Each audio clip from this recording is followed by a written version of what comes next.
Alright, so if you've watched the Plum Rafter series, you know I've alluded to building a sheath. Mask. I'm not really sure what the difference is for axes. You know, knives are sheath, axes, maybe the mask is only covers the front of the bit. Maybe when it's a full sheath mask, covers the whole head, you consider it a sheath. I'm not really sure. Either way, it's a leather cover for it. And basically in this video, I'm just going to go over briefly how I do that. Well, my goal is to be briefly, but I tend to be long-winded, so chances are it's not going to be brief. Some in front of you are some examples of sheaths that I have made. These are knife sheaths. So this one here is for a BK 24. If you're not sure what that is, it's a Becker Necker. It's manufactured by K-Bar and collaboration with Ethan Becker. That is BK 24. It's the BK 14 essentially in D2 tool steel. So kind of cool. I like D2, so I like this knife. This is the only knife I have in D2, but this knife makes me like D2. It's, I think if I remember serving it correctly, D2 is like a semi-stainless. I'm kind of out of the knife game a little bit, but this is one of my favorite knives. And these are some handle scales that I made for it. I customized some handle scales from one of the larger or mid-sized Becker knives. They fit it really nicely. And I made this, obviously, point this video, leather sheath for it. So this is welted, as I think it makes sense pretty much if it's a cutting tool or edge tool that has an edge that's capable of cutting stitching. It makes sense to welt, to add a welt to your project. So if you can see here, hopefully, get the camera to focus properly. There are 3 layers of leather. So like the outside, the welt in the center, and then the other side. In this case, it's kind of like a taco style where it's folded over and there's just one welt in the center. But either way, it is 3 layers thick here. So, and then it is stitched and riveted with solid copper rivets. Got a little belt loop. Obviously, we're not going to need a belt loop for a rafting axe, but here's another example.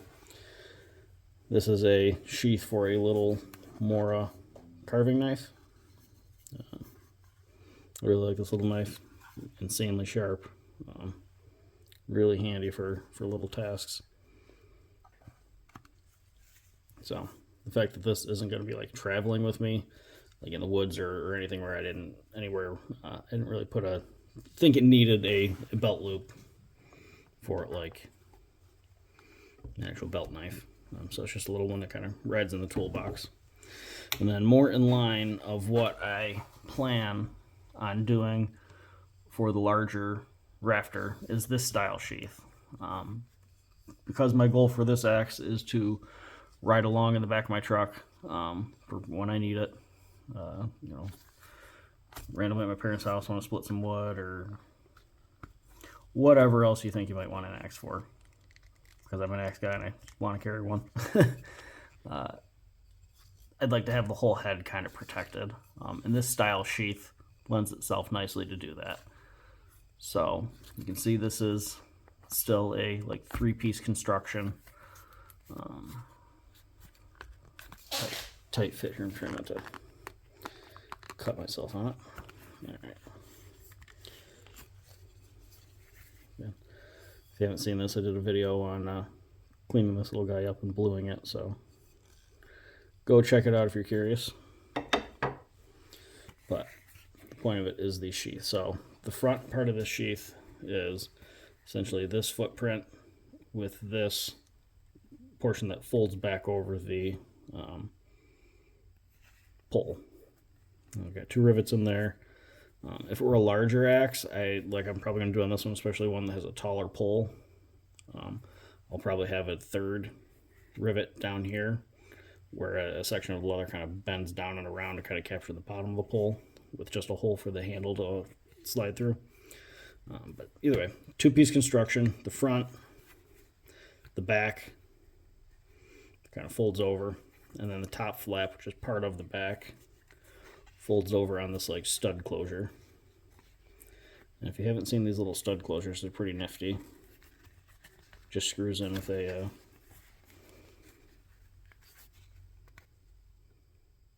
simple screw on the back. So you just hold it in, grab a little set of pliers, tighten it down, punch a hole, cut a slit for the little stud closer to go through, and it holds on. I've had better luck with this style closer than snaps. When snaps work great, when you can get them set, they work great. I have not had good luck getting them set. I'm sure that's a me thing and probably me buying cheap snaps, but I think this looks a little more traditional, kind of cool. I think it matches the copper with the stitching a little better. I had silver snaps before. But like I said, when I've gotten the snaps to actually seat correctly, they have worked well. It's just a lot of fighting with them to get them to seat correctly. I'm sure it's user error on my end.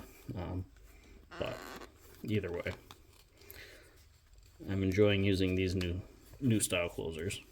All right, so these three pieces of leather are actually used from scrap leather I obtained from Hobby Lobby, and they're like scrap leather bags. If you go to their craft section, they usually sell a bag of leather.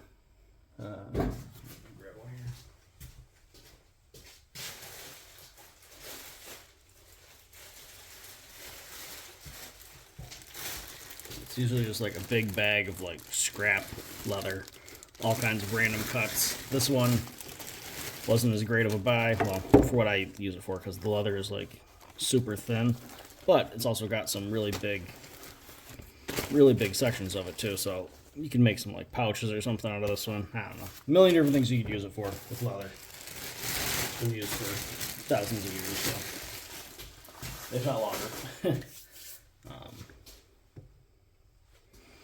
So either way, these pieces that I use this for, which are you can see like a thicker weight leather, I've got no idea how many like ounces that actually is, what ounce weight rating leather it is. I know it's just thicker. That's about all I can tell you.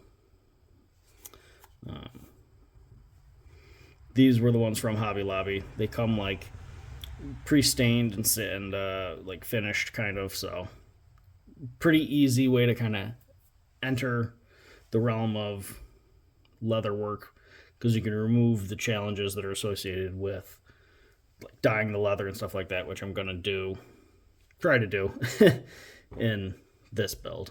I've built a couple of sheaths masks where I've dyed leather.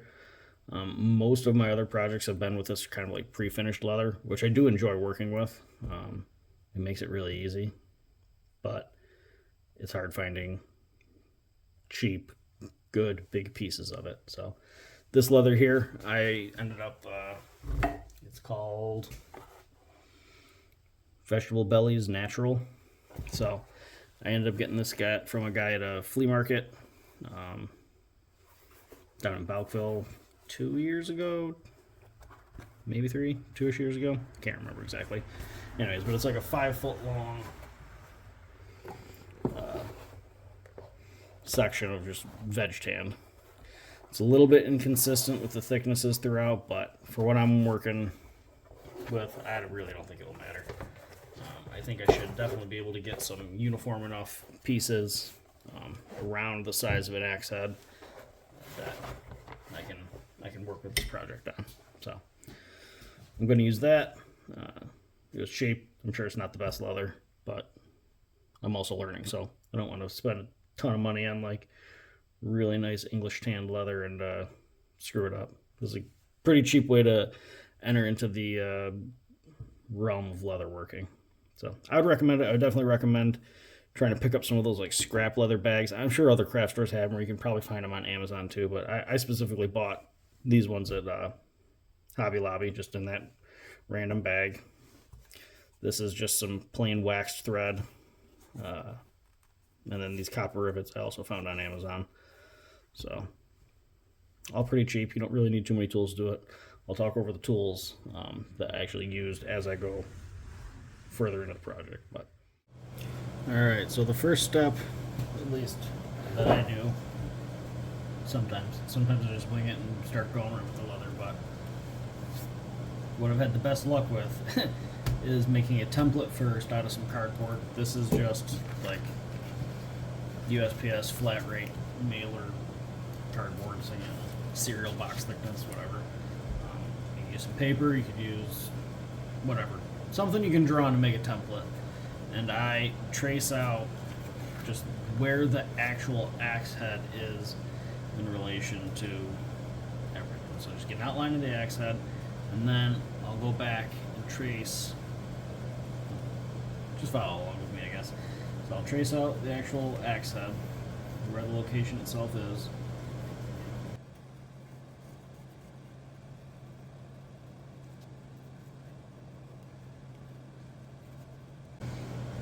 Alright, so that essentially gives me the outline, which is very hard for you guys to see because the lighting here is not great, but maybe I'll go over with a marker. So what this does essentially gives me the outline of where the actual axe is going to be in the sheath. It's going to be helpful for a couple steps in the future too. Namely, figuring out where your welt's going to go and how much room you want to have outside of where the axe footprint is going to determine how big.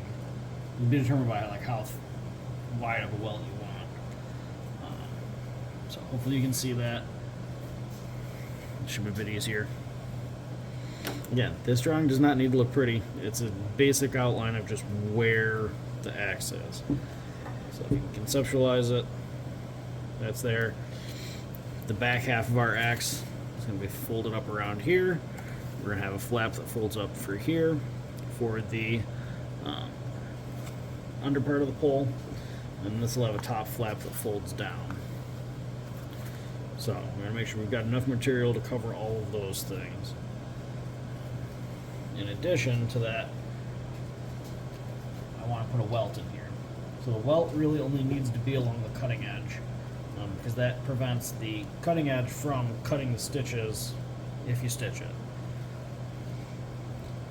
Usually when I'm selling axes, I don't take the time to stitch them because it takes significantly longer than just gluing the welt and throwing some rivets in. But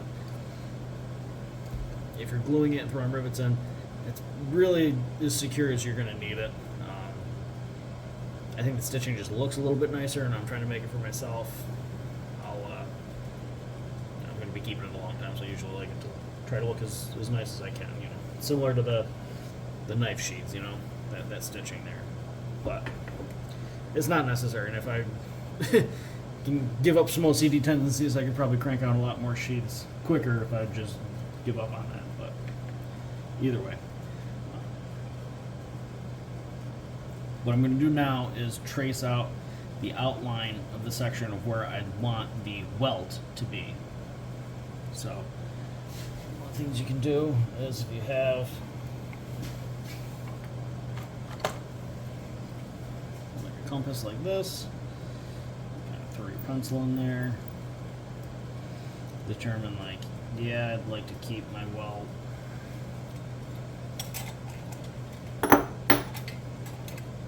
so you want to do it half an inch, right? It's a pretty good size welt. You can always sand it down a little bit down the road if you want. Take that. These are not the best caliber, so.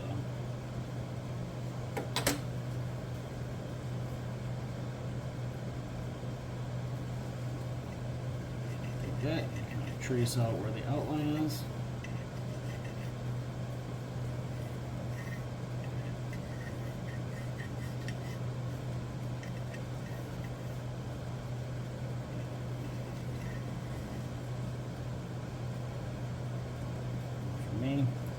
Grab with like to have a welt on the bottom too.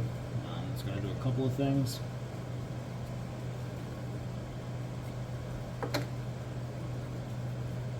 One, where we're stitching these two pieces together, adding the welt on the bottom here means we don't have to like fold it over. We have to make the connection there. And adding the welt along this section means that the two pieces of leather are going to be a little bit further apart because you've got that welt stacked in there. So then if you think about this bottom section being like this, the leather needs to stretch a little bit less to get around the bottom of that, the beard of the axe. So try to sketch it out, make it look good.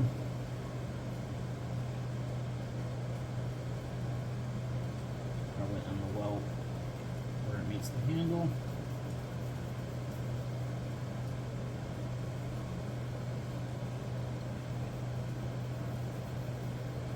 And again, when you're sketching this out, you don't need to be super precise because later on in the process, what I end up doing is, after it's all glued up like this, I'll take it to the belt sander and actually sand off these edges so they're even.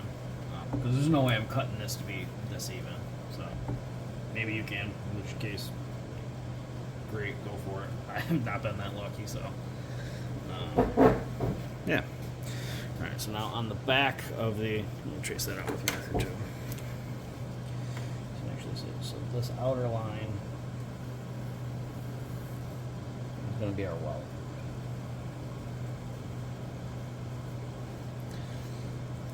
So then when it comes time to actually cutting our welt, we're going to have a piece of leather that's L-shaped like this. The purpose of that, and I might end it a little bit shorter here too, just because once you start getting back towards the eye, the X starts tapering out, so you need your welt to be kind of thicker. So maybe I'll end it there. That seems about good. So we're going to have this kind of L-shaped piece of leather that's going to be our welt. That's going to be glued on to the one half of our sheath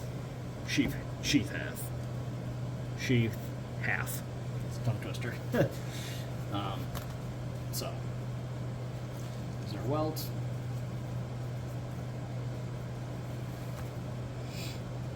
So the next portion that we need to draw on here are the essentially the pieces that flip up and over the pole.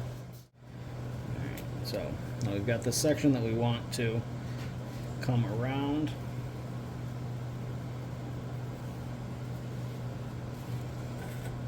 So I'm just going to kind of extend the line from the back of the pole, roughly where this is, down here. And now this is going to be way longer than what I need. I don't care, I can trim it off way easier afterwards.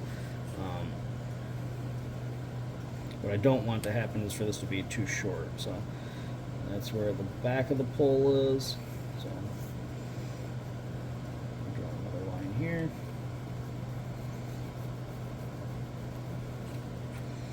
Alright, so when we're cutting out the template, I'm just going to leave that extra there.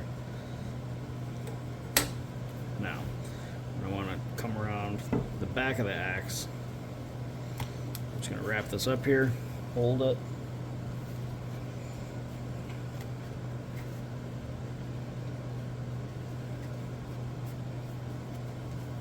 Sketch a line.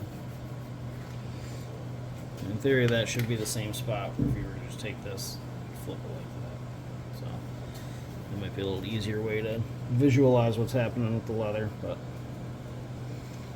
just a little bit more room too, because again, we can trim it a little shorter, but if I start off too short, kind of screw yourself. So so there's that. For this section, we're really just extending the back of the, extend this line out here.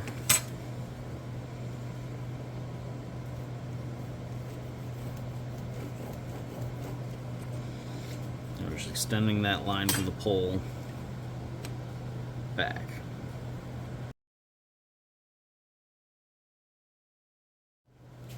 We're using these sheaths as examples here. Here's the one that we made, or I made before. Probably should have just filmed this one, but whatever. We're doing it now. This is the section that's going to wrap around the back here. This back half's going to wrap around this way. That's why we need this extra leather here, because it's going to overlap and get sandwiched like that. Now there's no cutting edge here, so we don't need to worry about a welt here. There's a cutting edge here, so that's why I did worry about a welt here. Obviously the bottom of the beard's not a cutting edge, but again, adding that thickness prevents that leather from needing to stretch, you know. When you're looking in there, that leather's got to stretch out and around. So adding that little bit of extra thickness in there with the welt does help. Let's see, another example. This one has the snap on the bottom, right? This is a old sheath that I got with, I think it was the Plum Boys X. So yeah, essentially I'm just trying to replicate this style sheath before this rafter that I want to keep in the truck. So got the portion that wraps around the bottom here. That's what this tab is going to be. You know, this one's going to fold up, top one's going to fold down,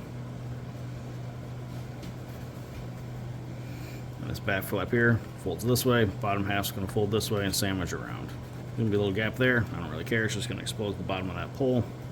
Whatever. And then we're going to have enough room on the top here to create a flap that goes over. I'm probably going to use one or maybe two of these little closures again. So,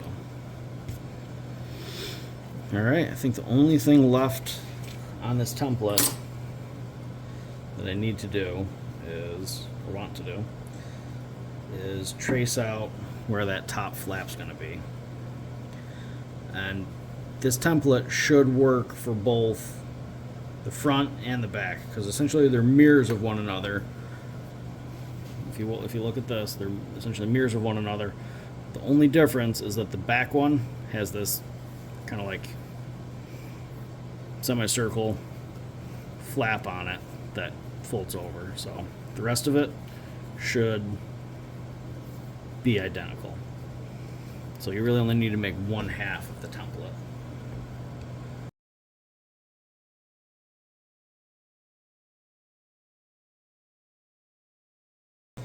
And then whatever shape you make this is really kind of just aesthetic. As long as it folds over enough to make your connection points, whether you use snaps or whether you use the closures, it should be good.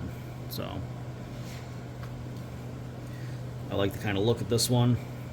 So I'm just going to kind of replicate the look of that. It's pretty much the same as this one. It tapers off fairly quickly right after the top here, so we can come in.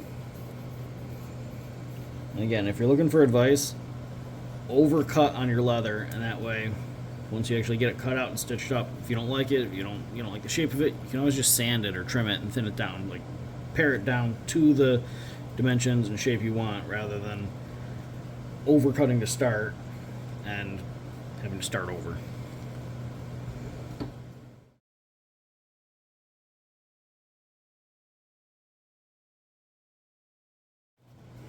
Kind of give you a shot of that. If you're following along, you can pause it and kind of sketch out your own, but obviously each axe is kind of unique, so the best thing to do is just trace the shape of your axe to make the sheath. Axe template, where the axe sits. Just like this. This here is going to fold up underneath here. This is going to fold over here. And that is going to fold down and over. I think that looks good. I'm happy with that. I might thin this out just a little bit.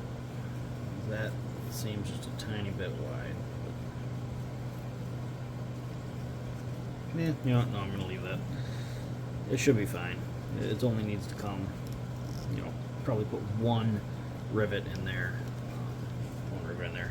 One of the other things that I did not mention when I was saying, you know, tracing out your welt. keep in mind how wide your rivets are, because you don't want to make your welt so thin that you can't fit a rivet on it. So if you're just stitching and you don't care about rivets, great, you can make a thinner, an even thinner welt. I really like these copper rivets. They're really simple to use, they're really strong, really sturdy. I think they add a nice look to them too. So thinking through the process, or talking through the process as I'm going here. I don't need it this long, so I should trim that before I actually start tracing it out on the template so I don't waste a ton of leather.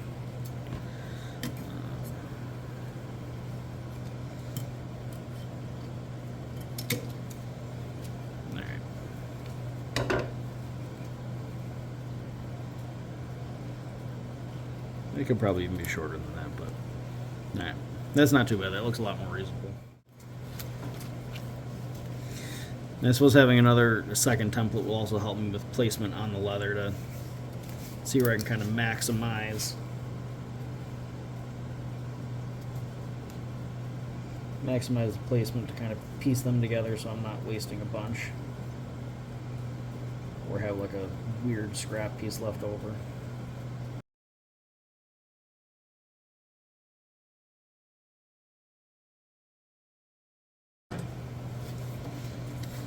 Alright, front piece, back piece. Now these fold in. So those are going to be riveted. Let's fold up, fold down. I'll probably orientate it so that the front wraps around the back, just so it looks a little more polished and even. That's what I did on this one. Front wraps around the back, just that way you don't see the. Oops, I should put it in frame. Front wraps around the back, so that way when it's kind of like the presentation side, you don't see that seam. It's on the back. So I'll probably do the same with this.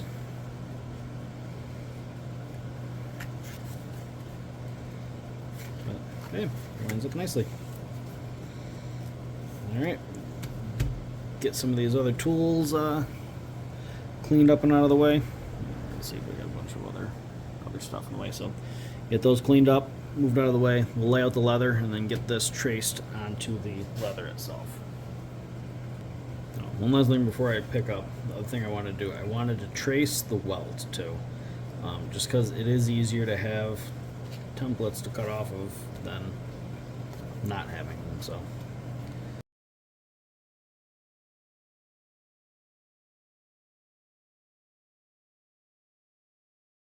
Alright, so we've got our templates here. So our back, front, our welt. Those all traced out. This is handy too, having the templates. If you ever want to replicate, another one exactly like you did, you can save all that time, the initial legwork, and just save these. So what we're going to do is place these on the leather and try to get them orientated so that we're wasting as little leather as possible, just because why not? Why waste leather when you don't need to? So I think getting them placed like that should be pretty good. Probably helps if you're actually in frame. Alright, there we go. So that looks pretty good to me.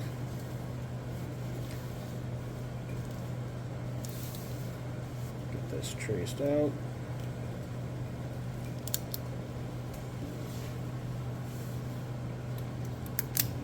Use pencil just because I like to try to not have a bunch of black marks on the leather if I don't need to. So pencil might be a little bit harder for you guys to see, but I don't want to ruin the project.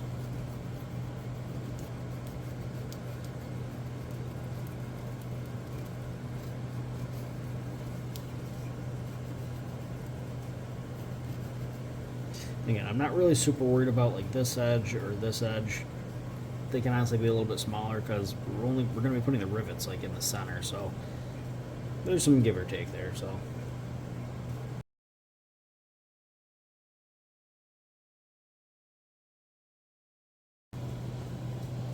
Got our leather all traced out. Came pretty close to the edges on the top and bottom there, but again, we're going to sand this, so I don't think that's going to be a problem. Famous last words. And then portion up top here, that's just a flap that closes over this way, so having that be just a little bit off, it'll be fine. So this section right here, the way that's bent, I think that's going to make a really good welt. It's also kind of thicker here too, so should be good for that. And one of the things I didn't mention before when we were tracing out the first one is pay attention to what the rough side of your leather is and the smoother side. So this one on the back here, it's kind of rough honestly because it's not the best leather, but this side is far rougher. So when I'm laying this out, I'm keeping the nicer looking side of the leather on the back side of the template. So that way that's what's going to be showing, that's what's going to be showing on our sheath, and the rougher part will be inside actually touching the axe. So when you're tracing the welt, you don't really need to worry about that because both sides are going to be covered. So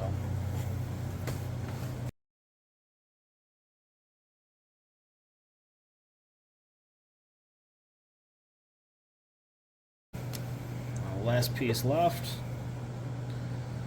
is our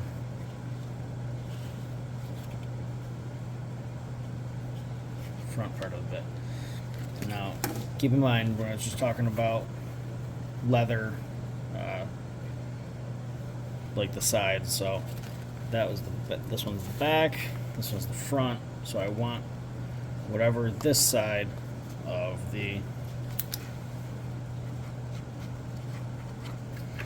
this side of this template, the gray side, is the show side. So I want that to be down, so that way when this is cut out, the show side, the nicer finish of the leather will be down there. So show side down, figure out how we can get it placed in here.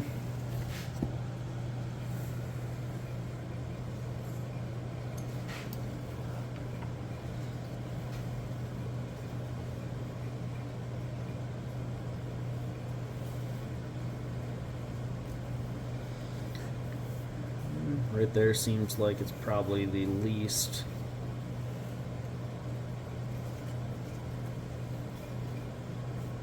Yeah, I think we'll go like that. Probably the least wasteful. Yeah, we lose this little section, but I'll throw it in the scrap bin, and then maybe next time I make a sheath, this size, I can use that for the welt or something. It's just as bad as with woodworking, at least for me. Like saving little scrap bits of wood because like, oh, that might be useful.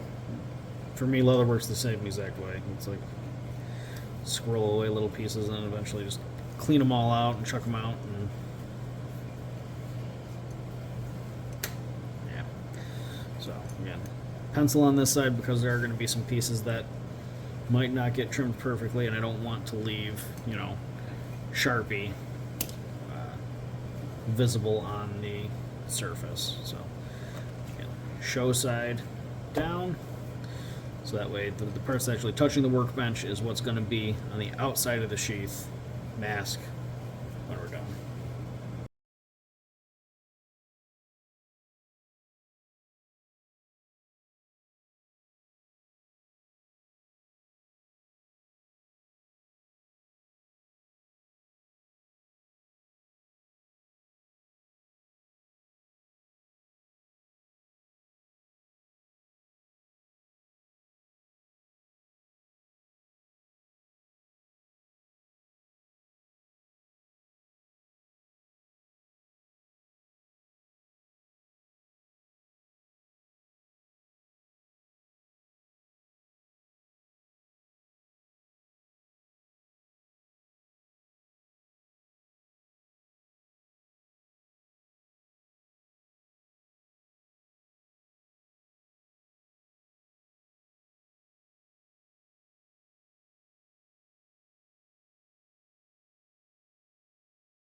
So one of the things I thought I'd try is actually, pretty sure bandsaws were originally invented to cut meat. So, leather is also an animal product. Why not try it? It's supposed to be good for cutting curves. We'll see. If I cut my fingers off, you'll never see this part of the video. So.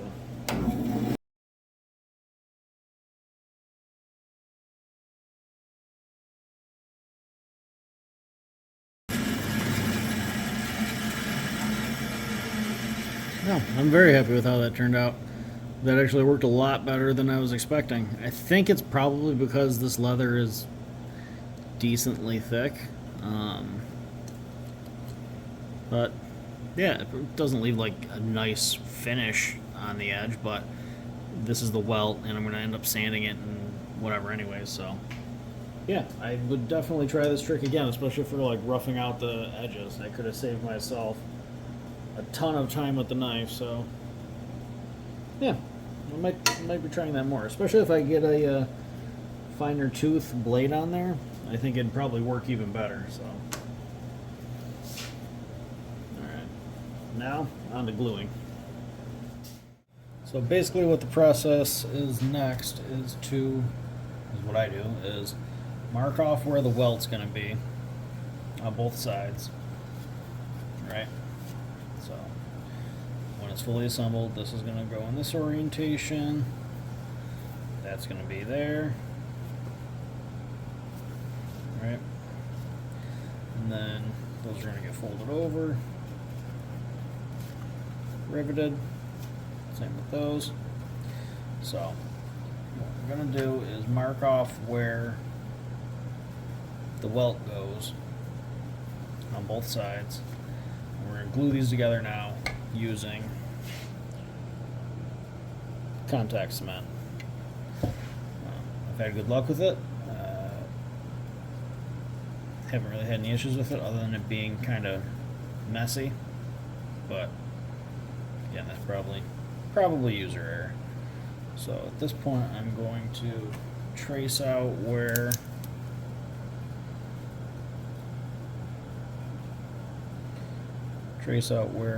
my welt goes.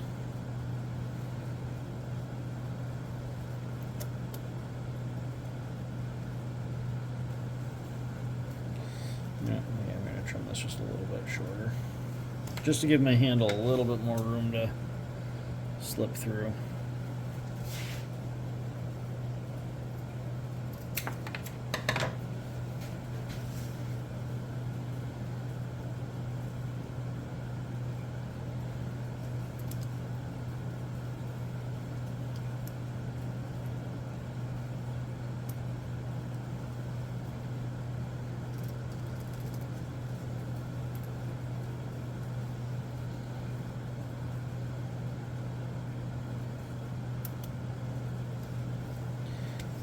So there is my outline of where I want to place the contact cement. Is this necessary? No, but it's helpful in the manner that you don't spread glue all over the inside of your sheath and have to wait for that to like fully set up and stuff. So I find it helpful. If you don't bother doing it, whatever works for you. Now we're on the front of the sheath here. Remember, this is where I wasn't like super careful about tracing out the edges. That's fine. Because I knew this step was going to be coming along, I wasn't really too concerned with it. Because eventually we're going to end up taking this to a sander, kind of cutting all that off. So.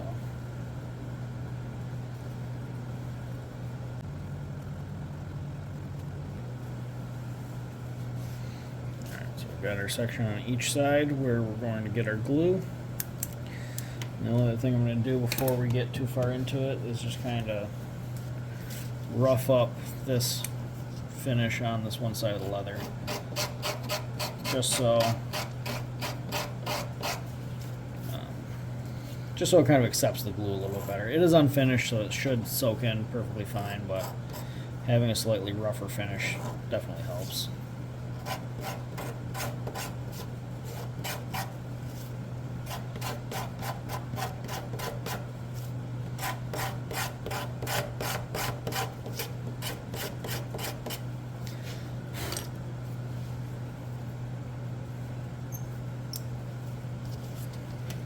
That's good enough. You can take a little sanding block or something to it if you wanted, but I think that's good. Alright, so now you kind of got to do this in the right order too. What I do, I believe that's what the instructions had said, that's why I follow along and did it, is to like wet this with the glue, wet this side with the glue, let each of them set up until they're like just barely tacky anymore, and then you can lay this on and press it. Then, once that's set up a little bit, you can wet this side with glue, wet this side with glue, lay this on, press it, and then let it cure. So, get some glue on this side, wait a little bit, do it on this side.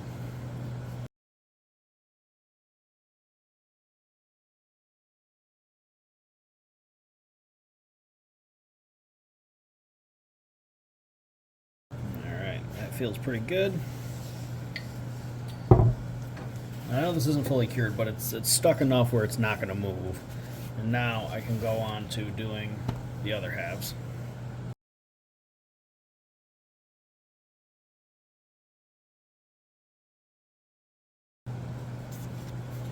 Alright, it didn't take very long. Looks like it's pretty much set up. Now, when I'm lining these two halves up, yes, I want to make sure that the welts line up, but I also want to make sure that these pull sections line up and that this section where the handle's going to slip through lines up. So I'm going to take a little bit of time kind of placing this. Hopefully everything lines up nicely and we will get a nice result.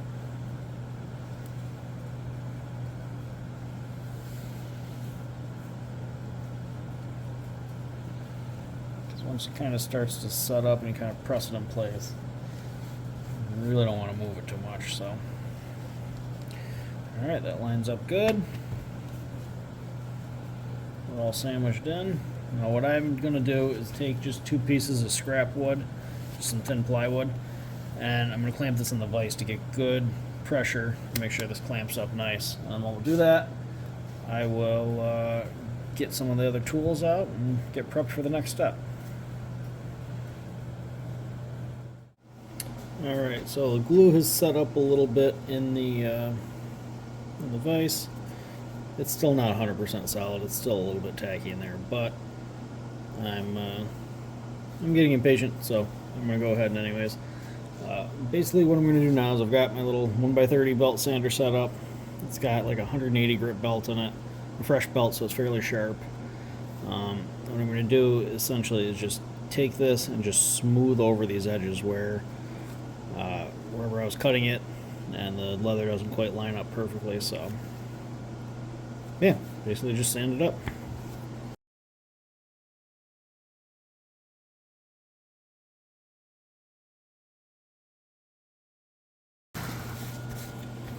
Alright, so I'm happy with that. Focus here. So you can see this 3 pieces, you know, the front, the welt, and the back are all sanded up even.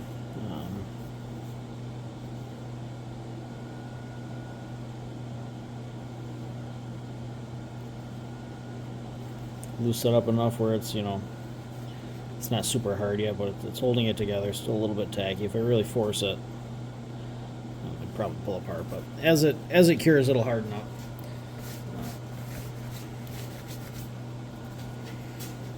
So at this point, I can either just throw rivets in, which maybe I'll do because I really don't feel like stitching this one.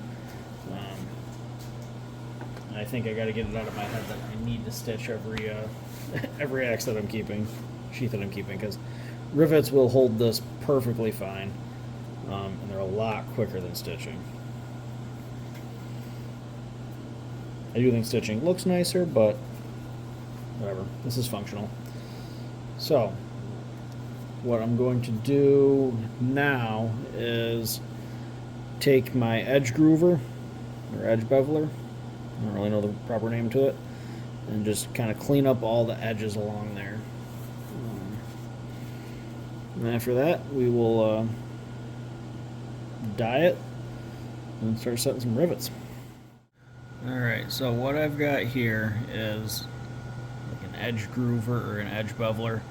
Basically, what you're going to do is just take the corner of the leather, got the camera here, and you just run this along it, and it just chamfers the edge of that leather, so it gives it a lot softer of a look.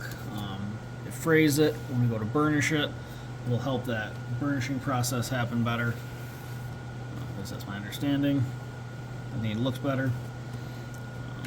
Let's see, we got some scraps of leather out here.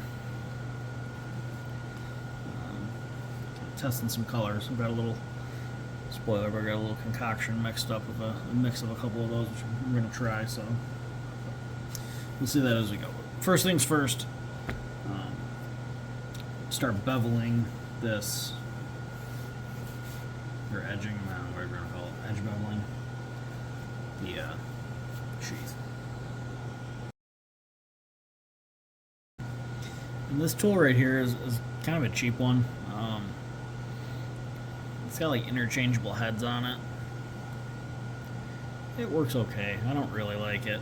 I think eventually I'd like to get just like a designated edge beveler, a designated like this one's also got like a groover tool, tip that you can put in for like running a groover on the outside edge for like stitching to kind of like sit in. Like I said, this works okay. That's what I've used for everything so far, but I think eventually I would like to pick up a designated tool for it, because I think it would work better.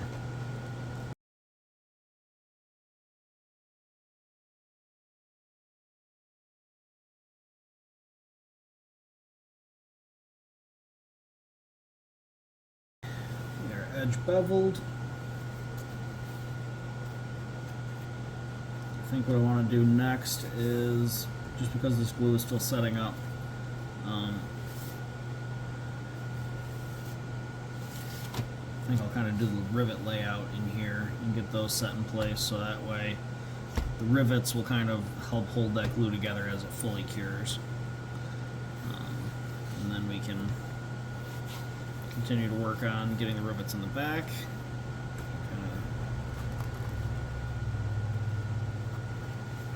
Like that. Top that comes over. I think probably just one closer will be fine. So, either way, first we will lay out the rivets here. And what I use predominantly are these. They're from Tandy, so there's a little close-ups of Tandy.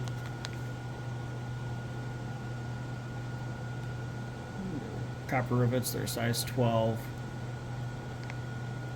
75 pack.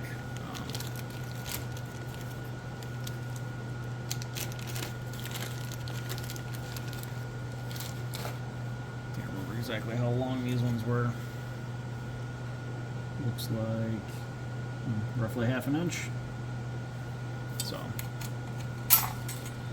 ½ inch shank or shaft, which is more than enough for this triple stacked, leather. If you're doing anything a lot thicker, they do sell ones that have longer shafts on them, shanks, that's what we're gonna call it. But obviously that's more copper. I think the ones that are shorter are cheaper, so all depends on how thick of a sheath you're trying to really put together. Start laying some of these out. What I like to do is kind of just eyeball it. So probably one in the top corner there. Our welting ends right here. So we'll put one there. And kind of just space them every 1.5, 2 inches. That looks about right. How far is that? It's roughly 1.5 inches. There's no rule of thumb. I usually kind of like place them about that far apart, and then at like the stress points. So like, got one there, get one there, and then that spacing would probably be fine. Maybe throw 2 more in.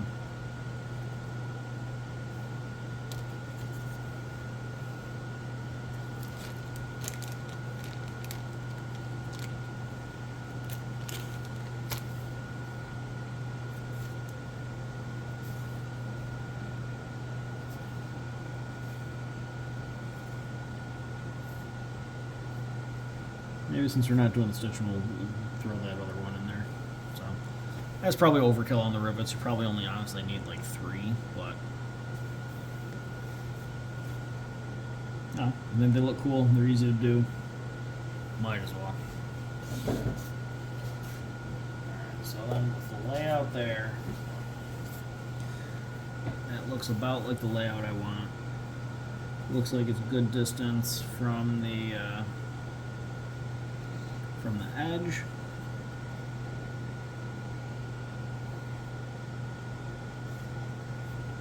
And this is what I was talking about when you don't want to make your welt too thin. If you're just doing stitching, yeah, you only need it, you know, you can make it a lot thinner. You only need it enough to like comfortably fit stitching in there. But if you're doing the rivets with the burrs and all that, it helps to have them spaced a little, you know, enough space to kind of get that in there. So what I'm going to do now is kind of just mark out where I have them. And then at each location I will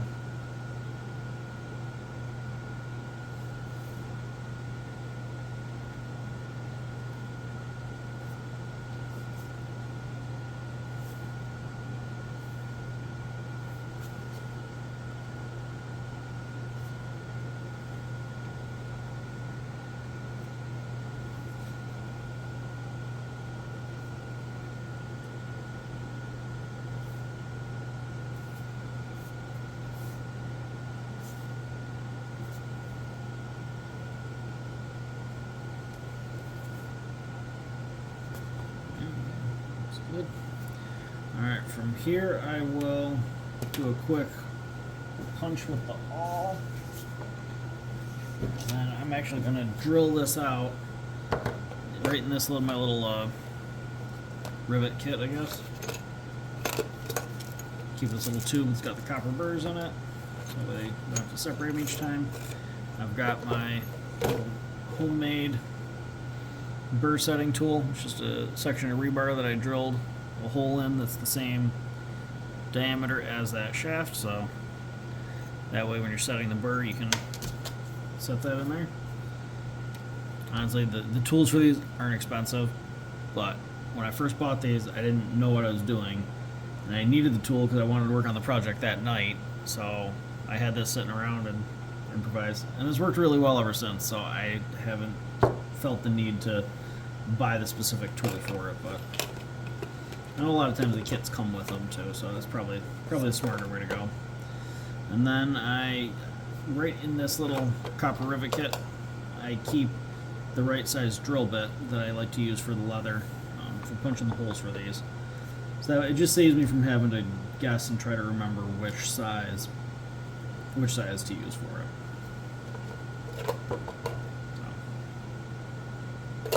First thing to do, just kind of punch this in here. Punch the holes.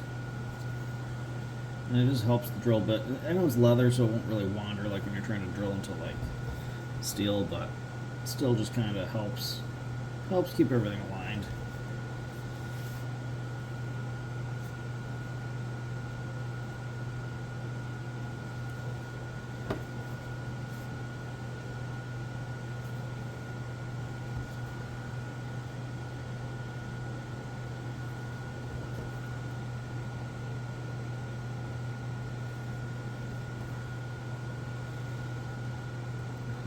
Drill the holes for that.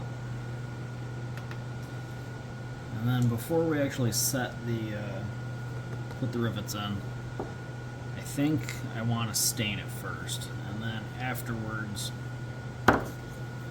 we can. I'm trying to think of the order of operations we want to go in. The stain shouldn't hurt the copper. It is already glued though, and this way I can get it all to pieces better. Yeah, we're gonna stain it first, then we'll go them through, let it dry, then do the copper rivets. So, but we got the layout all done. I'm gonna drill those holes first.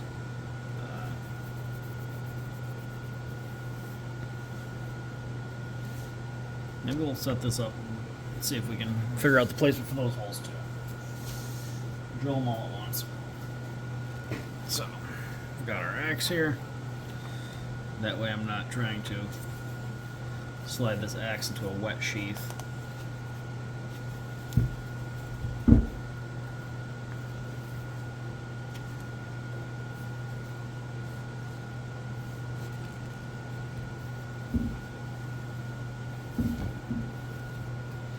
Alright, so that looks good. I like that. I think we should be able to get one stud closure on there. We can do that after it's all stained and whatnot. So, alright, so this part here, I think these on the back will do just fine. So we're going to do back up, and then the front over and down.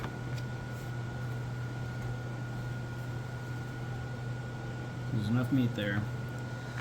The issue I'm having is I think I made these straps just a touch too wide. So before we go any further, I'm going to correct that a little bit. Just so they pass.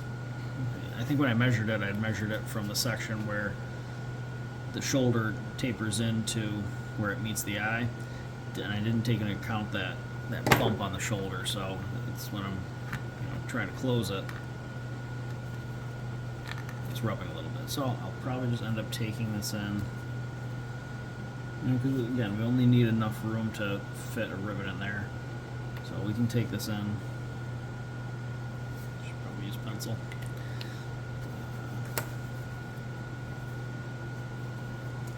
Take this in a bit. So try to take it in maybe.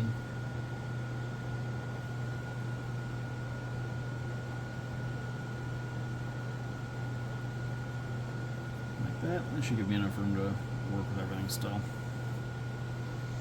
So I'll cut that out and get back at it.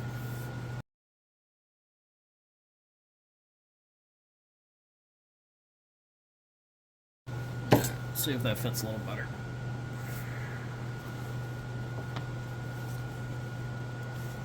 So that fits in there snug. That's good. I like that.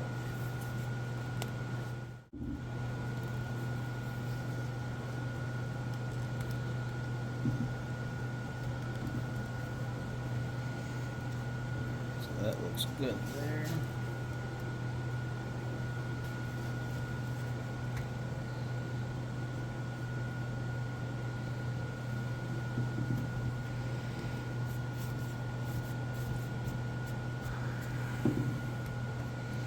And I think to help myself out, I'm going to drill these now, quick, so I can use that rivet to set in place. So I'm going to try to hold that back one while I'm doing, or the bottom one while I'm doing the back one. I'm not going to actually set the rivet, but just put it in place. Just so we've got our spot marked with our punch.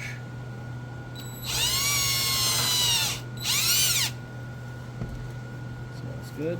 And I pressed hard enough that I was able to transfer that same spot into the back of the other one. Drill that hole now.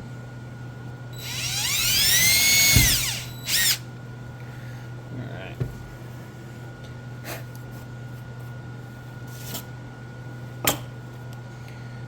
So, like I was saying, for the location, this bottom one is the one that's going underneath, so we're going to feed that rivet through there. Quit dropping it. Go here.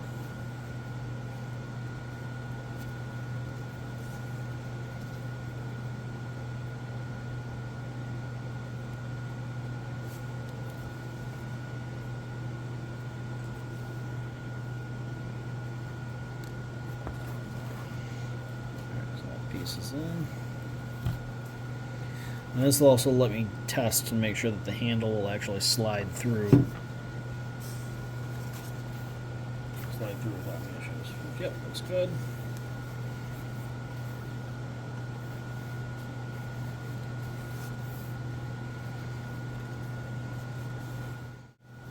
Alright, so that looks good. I think 2 rivets here is probably sufficient.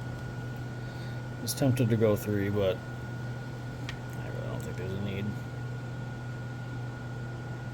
We've got 1 hole marked.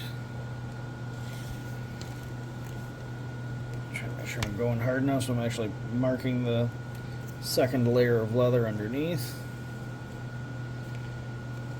Maybe I'll drill those first and use that, again, just like we did at the bottom, use those holes as a guide to get the other ones to line up.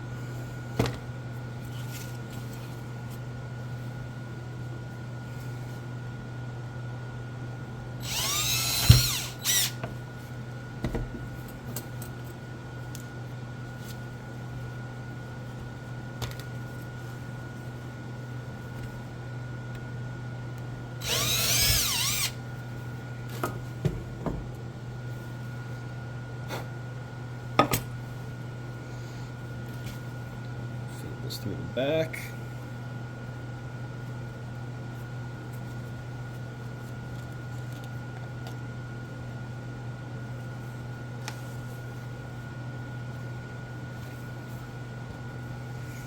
That's starting to look good.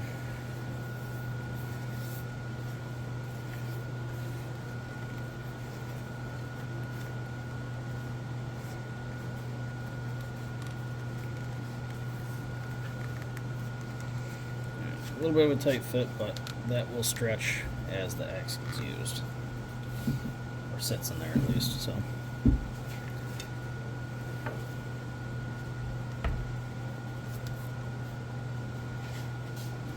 Just keep it all aligned.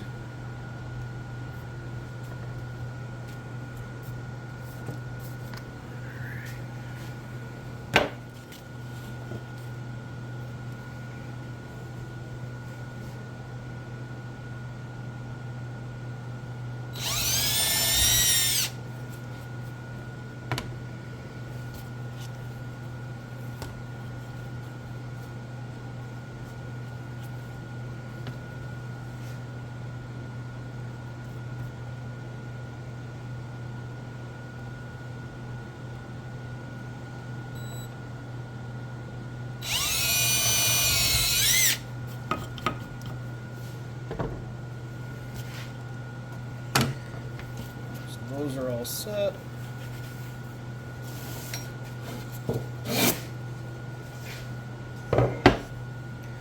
While I've got the drill out, might as well. I usually like doing this on the drill press, but this will be just fine.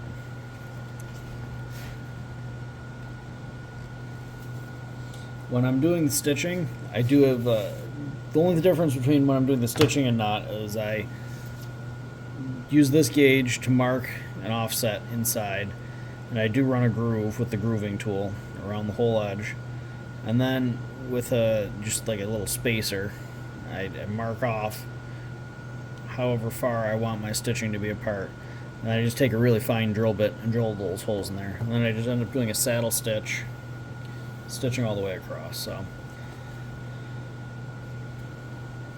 if you're curious how that's done, maybe on when I do the sheath for the Rockaway, I'll definitely stitch that one. So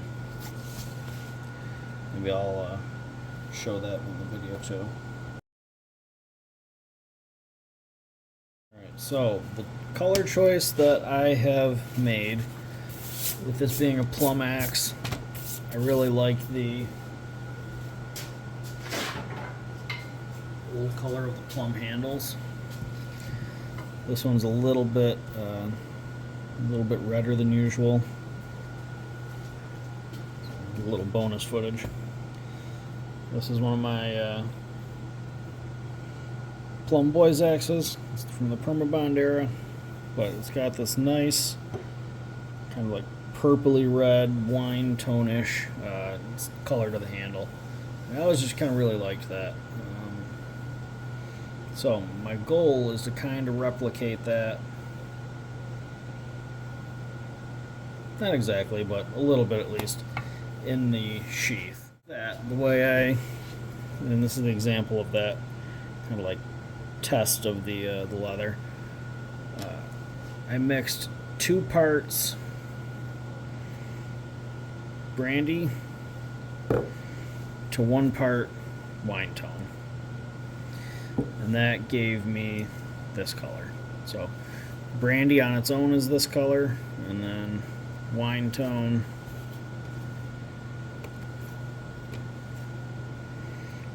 on itself is that color. So kind of in between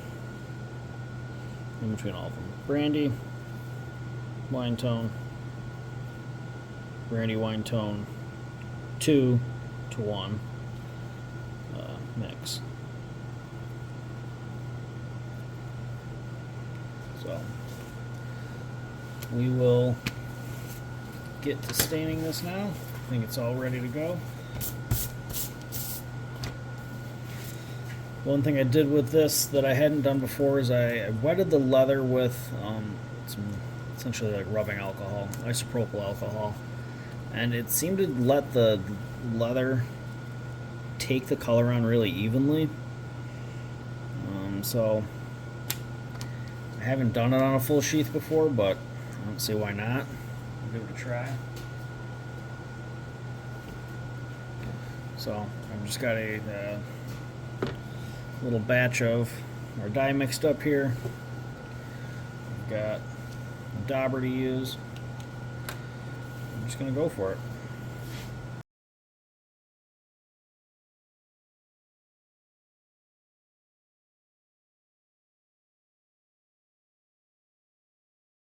Alright, so my idea for drying is to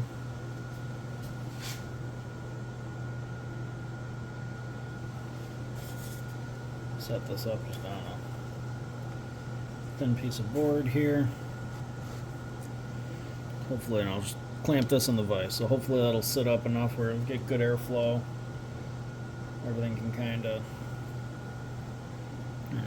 Probably didn't see any of that, so get this set up on just a thin piece of board here. Get this clamped up in the vise.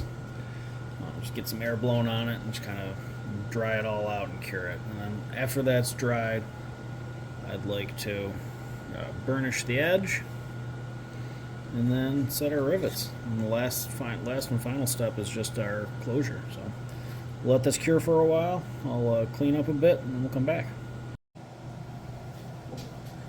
So the leather dye has dried enough.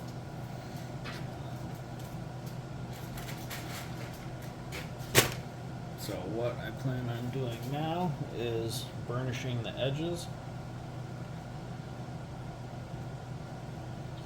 And the way to do that is this is some gum Traga.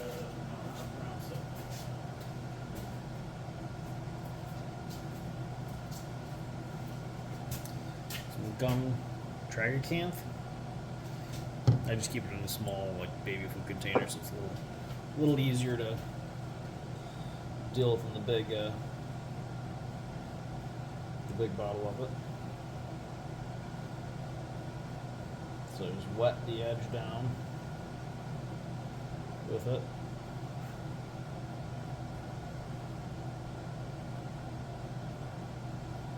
And I've got a wheel that I made chucked up in the drill press. There's just a little bit of hardwood that's got a groove cut in it. That's got a bolt through it so I can run it. And I basically just get it spinning and then just run this along it and it slicks it down a bit.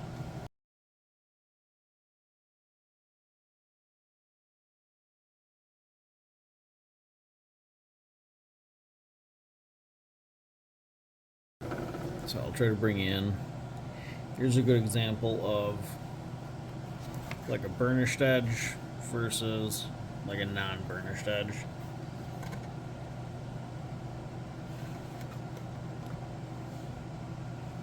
So right here, sorry, I know the lighting's terrible, but so right here is like a non-burnished edge. You can see it's kind of rough and frayed. This one here is burnished. So you can see it's a lot smoother, a lot slicker. And I'm definitely not the best at this. I need a lot more practice, but what I do makes it look a little bit better, so I'll continue to do it.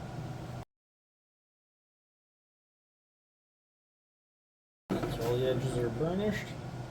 Not really waiting on anything longer, so it's still a little bit wet from the dye, but I think it's good enough that we can start driving some rivets in.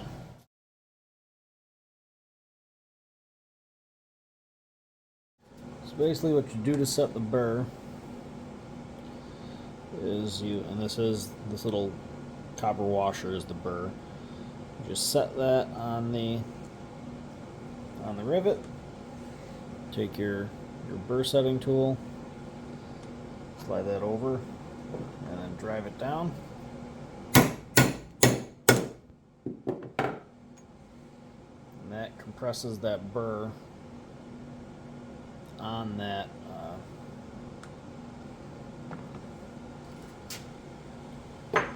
shank. So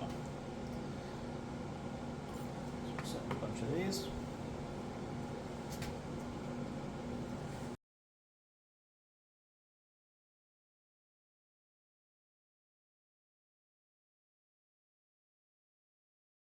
So what I've got here is just a cold chisel.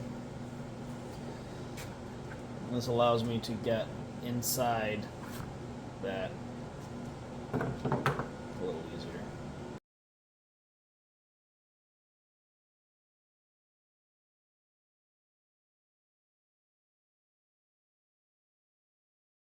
So now what the task is snipping the excess off. So I just use these Channel Lock brand, but just side cutters. Just snipping them.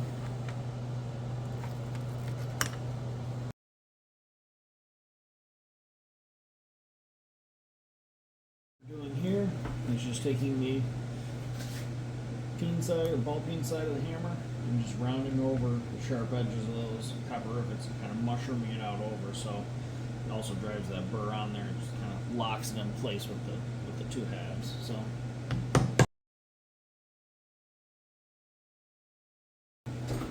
before I get too much further, you can kind of see the difference between that first peened one and then the one that's freshly cut off. They do make like domed tools that you can kind of like, it's almost like a punch that just has like a domed recess or a cupped recess in it that you can kind of like hammer over those. I don't know, I like that kind of hand hammered look a little better, so that's what I do. In the end, it's one less tool you gotta get. So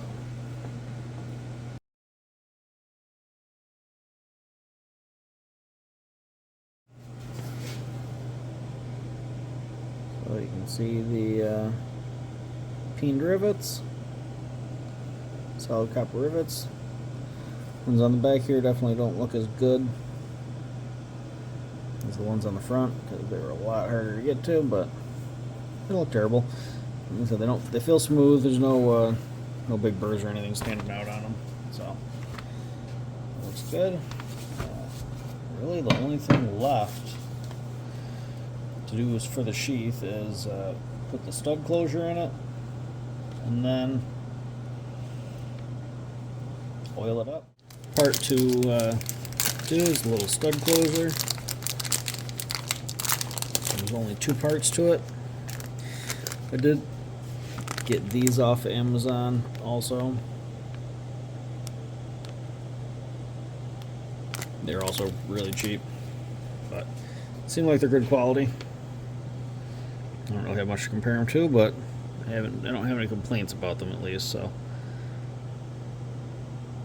it's basically just a small screw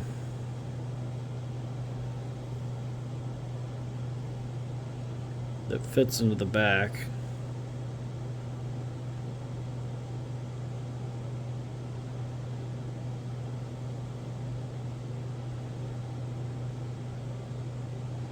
Small screw that fits into the back of that brass stud. If you're not familiar with these, essentially what you do is you put the stud on this part of the sheath, and then you put a hole with a notch on the other half. And what that's going to do is allow that leather enough space to open up, let that, the knob part of the post slip through, and then tighten back down around the shaft of the post. So I've found that the hole sizes that are preferable for the hole to punch for the diameter for the screw is 1/8, and the hole for the actual brass stud part is 3/16. This is my little punch set that I've got. You could probably drill a hole for this that's a little bit smaller, but I haven't really found the need. But just like before,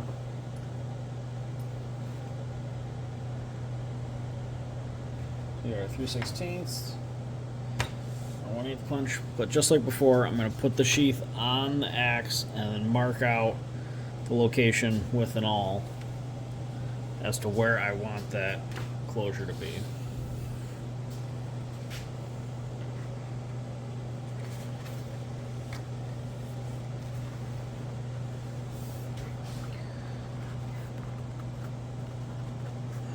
It's a tight fit.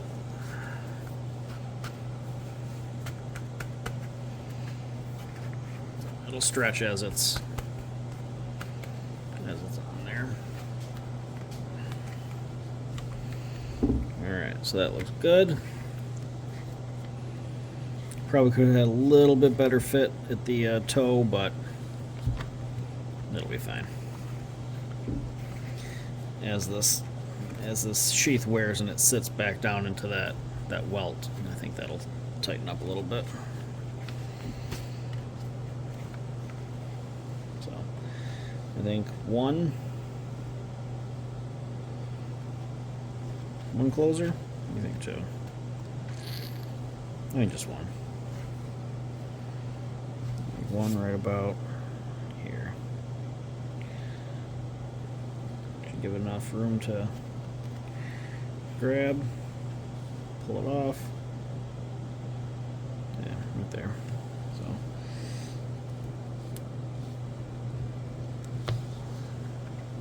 So that location.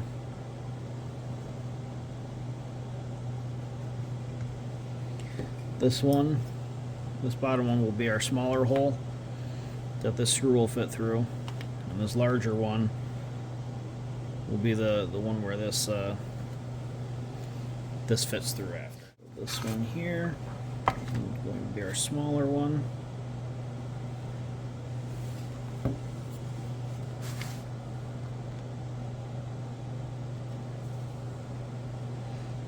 Sorry, the camera's on the table, so you're probably going to jump around a bit, but just have to deal.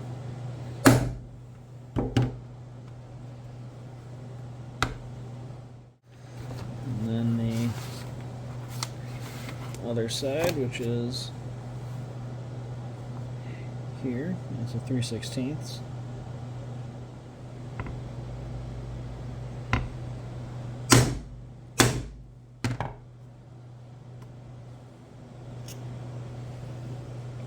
So then also, in order for this to work, you can't just have the hole.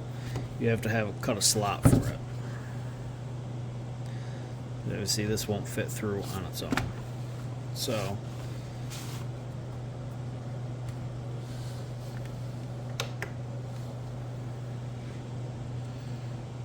doesn't need to be anything big, just a 1/4 of an inch or so.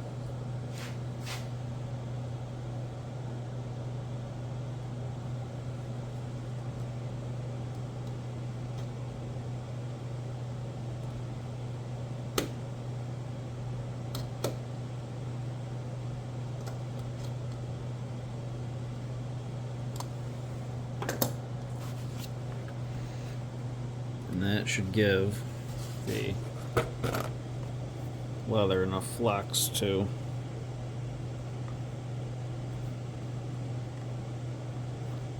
open up around it and then sit back down afterwards. So just got to get the screw in here.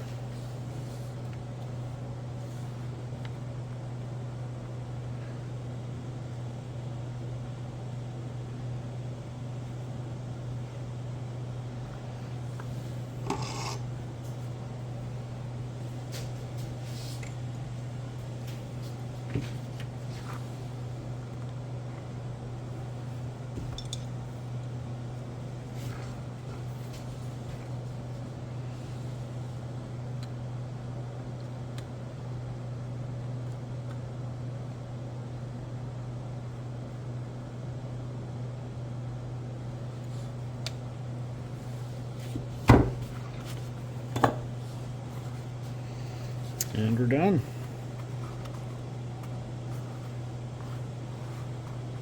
Once this finishes drying out, I'll oil it up.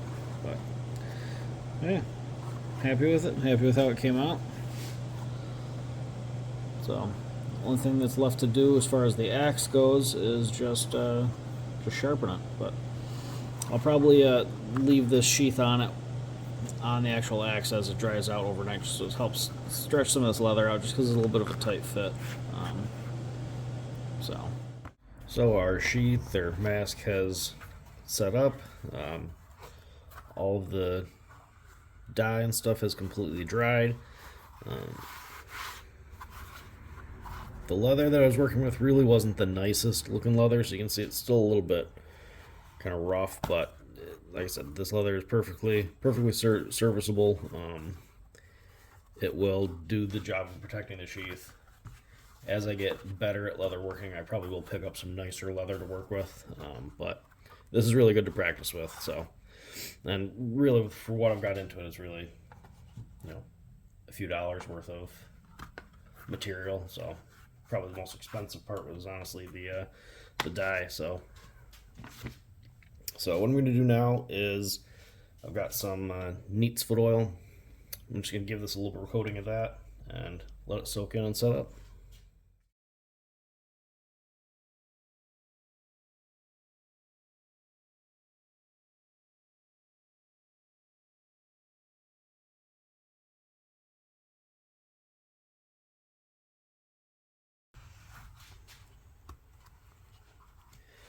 All right, you can see that darkened up a bunch with the addition of that oil.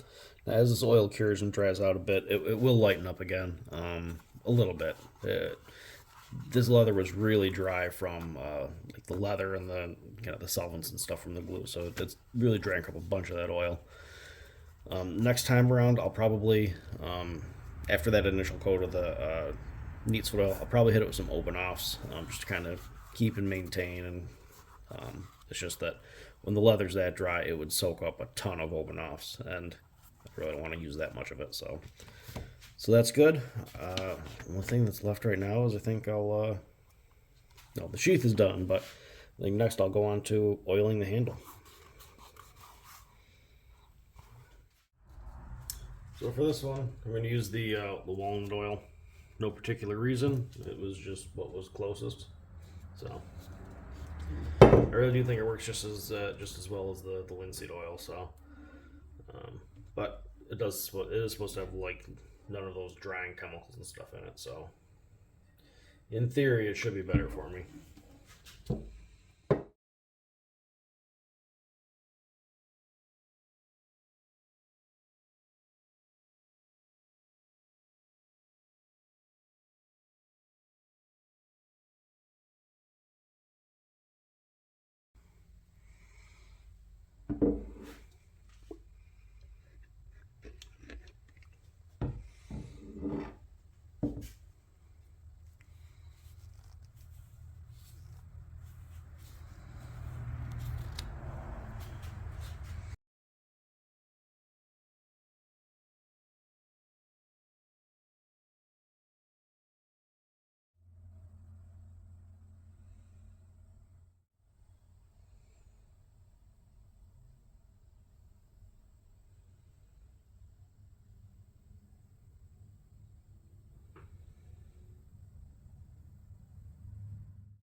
So the sheath for the plumb rafter is done. We're outside, so I apologize if you guys get some road noise from the road out there. But yeah, plumb rafter's done, sheath's all done. Happy with our mask. Still not sure where exactly it is, but happy with how it came out. Darkened up nicely with that oil. Looks really good. I'm happy with the color. It's kind of that, like, it's almost like an ox bloody wine tone, but that kind of some brown hues to it. So I think it looks cool. I think it matches the plum, plum theme, I guess. But I figured I'd give you some shots of the axe all done in actual good daylight. So yeah, happy with how this came out. Happy with the bluing.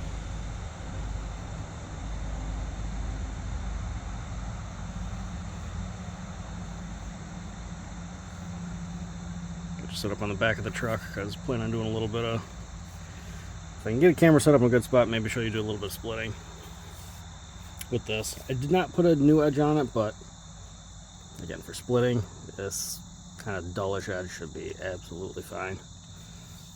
Eventually we'll put a better edge on it, but not right now because I got stuff to do before winter. It sounds funny saying it in end of September, but it's right around the corner. So try and get things done around the house prior to. Brought the plum Connecticut out too. Happy with it. Happy with how that heartwood's looking. Again, super nice grain orientation.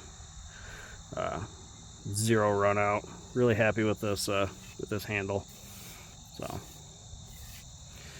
okay, give it some shots. Scratch this while we're out here.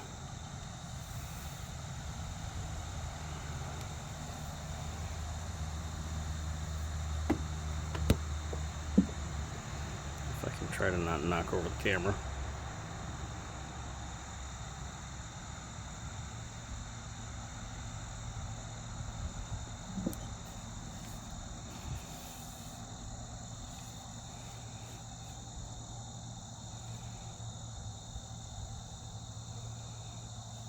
Yeah.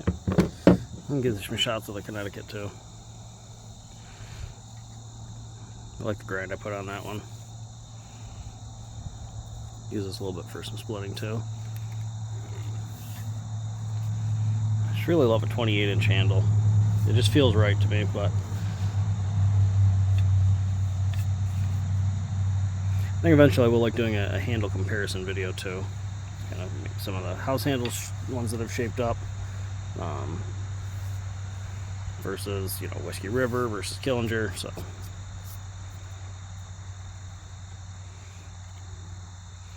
thing's kind of cool about here is I kind of domed the where it's sitting proud, so hopefully it catches a little less when you're cutting.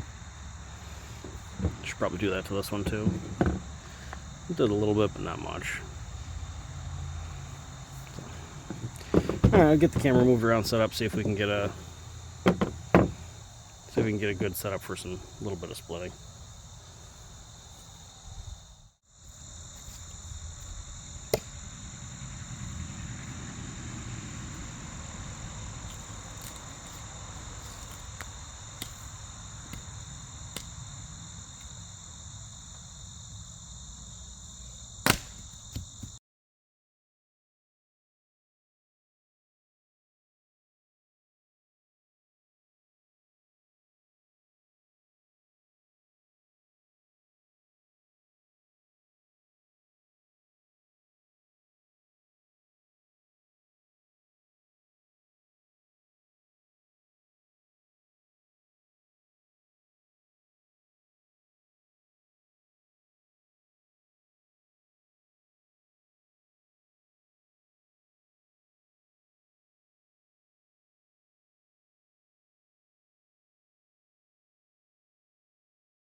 That piece is pretty knotty.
Oh, the bluing held up nice.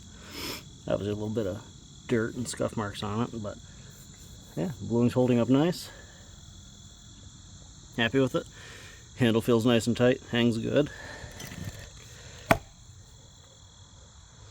Zero wiggle in it. Eyes still nice and tight. Get to focus. Yeah, happy with it.